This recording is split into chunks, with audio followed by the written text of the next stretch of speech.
Before the bell, U.S. indices closing higher on Monday after President Donald Trump unveiled his plan to announce a decision regarding the Iran deal on Tuesday. Shares in semiconductors and semiconductor equipment, capital goods, and diversified financials, they all gained momentum. While on the economic docket, there was no news to report as advancers edging out decliners, 57% of S&P 500 constituents trading higher yesterday. Now, after the markets closed, Walmart possibly announcing a deal to buy a 60% stake in Singapore's finance firm Flipkart before the end of this week. This reported by Reuters, citing sources.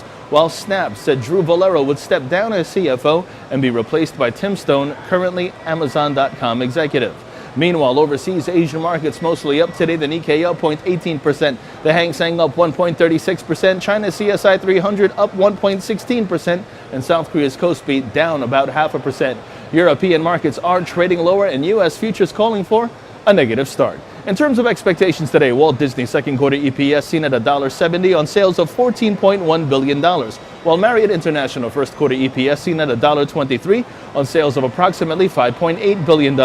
Electronic Arts fourth quarter EPS seen at $1.16 on sales of approximately $1.2 billion. While on the economic docket today, we have the NFIB Small Business Optimism Index as well as the March JOLTS job openings read.